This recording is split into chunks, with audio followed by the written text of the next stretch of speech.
Selain itu pihaknya juga akan melakukan inovasi sekaligus berorientasi pada keberlanjutan lingkungan dengan mendorong penerapan teknologi hijau di sektor baja.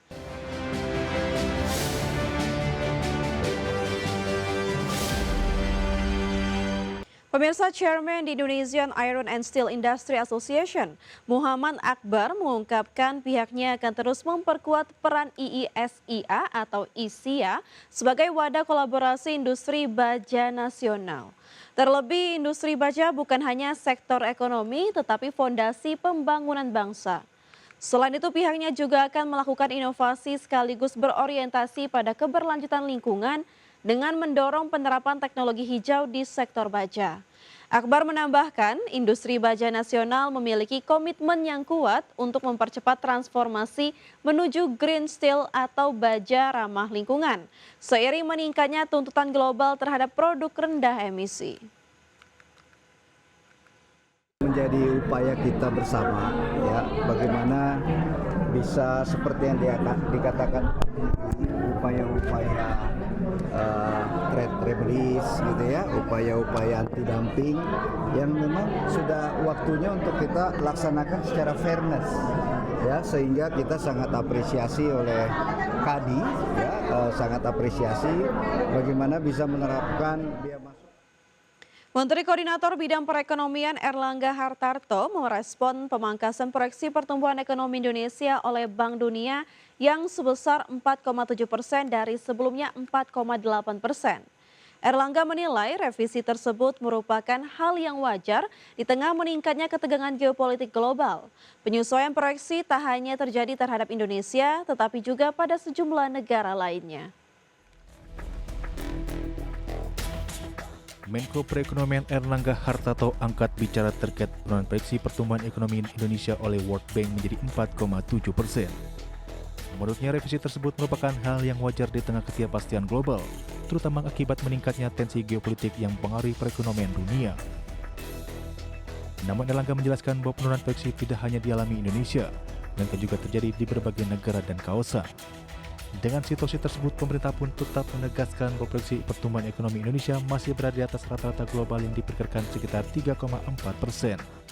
Pemerintah pun tetap optimis terhadap kinerja ekonomi nasional, terutama pada kuartal pertama yang diperkirakan ada di level 5,5%. Disampaikan di dalam rapat kerja untuk kuartal pertama kita optimis lebih besar atau sama dengan 5,5. Kemudian kalau di akhir tahun lebih besar sama dengan 5,4 sesuai dengan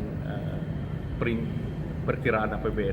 Semua ini masih tergantung daripada kondisi geopolitik masih stabil atau tidak.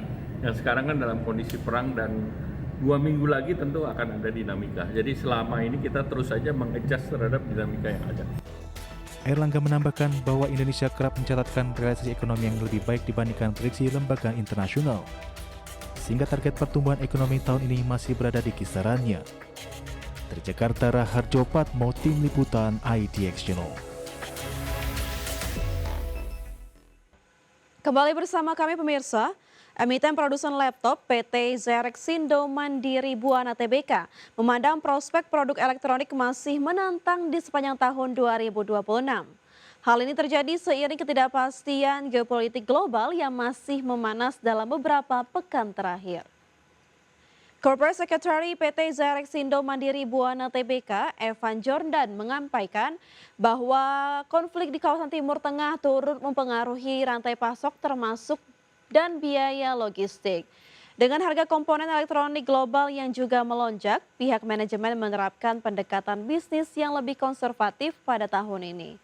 Di sisi lain, emiten berkode saham ZYRX juga memandang momentum tersebut sebagai kesempatan untuk meningkatkan penetrasi pasar internasional, khususnya ke pasar negara-negara berkembang yang masih membutuhkan perangkat komputasi dengan harga kompetitif.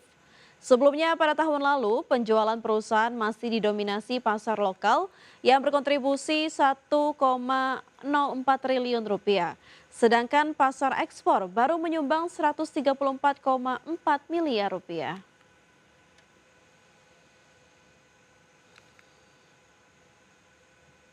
Emiten perhotelan PT Davam Properti Indonesia Tbk memasang target pertumbuhan kinerja moderat pada tahun 2026, di mana proyeksi ini seiring dengan tekanan kenaikan harga tiket pesawat akibat mahalnya aftur dan full surcharge yang dapat memicu penurunan tingkat okupansi kamar hotel. Sekretaris Perusahaan PT Davam Properti Indonesia Tbk, Sofiadi Noratman, menyampaikan bahwa secara keseluruhan outlook industri perhotelan tahun ini masih tergolong optimistis meski dengan pendekatan yang lebih hati-hati dengan menargetkan tingkat okupansi hotel berada di kisaran 65 hingga 70% pada 2026 serta target capaian pendapatan dipatok di level 70 sampai 75% dengan proyeksi laba kotor sekitar 35 hingga 40%. Adapun guna menjaga kinerja tetap resilien, emiten berkode saham DFAM juga menyiapkan sejumlah langkah mitigasi jika tekanan dari mahalnya tiket pesawat berlanjut lebih panjang. Di mana langkah mitigasi utama yang disiapkan antara lain memperkuat pasar lokal dan drive market, mengoptimalkan segmen non-leisure, menerapkan pricing yang adaptif, serta meningkatkan efisiensi operasional.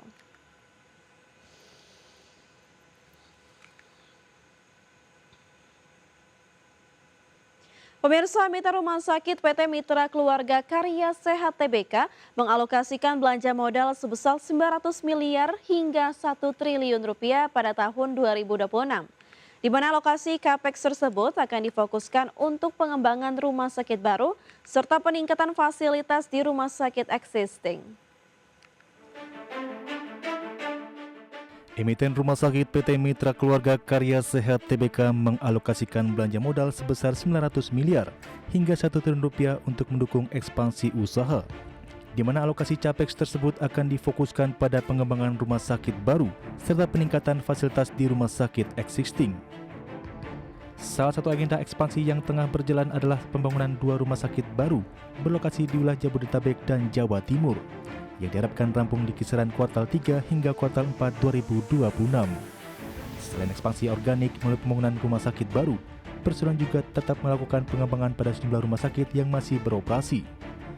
Sementara itu, dari sisi pendanaan, emiten berkode saham MIKA ini memastikan seluruh kebutuhan ekspansi pada tahun 2026 akan berasal dari kas internal perusahaan. Dengan strategi tersebut, pihak manajemen optimis ekspansi yang dilakukan dapat berjalan optimal tanpa menambah beban keuangan sekaligus memperkuat posisi di industri rumah sakit nasional. Sebagai informasi, Mitra Keluarga berhasil membukukan pendapatan senilai 5,36 triliun rupiah sepanjang tahun 2026 atau meningkat 10,13% dibandingkan capaian tahun sebelumnya yang sebesar 4,87 triliun rupiah. Di saat yang sama, laba bersih Perseroan tercatat mencapai 1,36 triliun rupiah yang mencerminkan pertumbuhan dari tahun 2024 sebesar 1,14 triliun rupiah. Berbagi sumber untuk IDX Channel.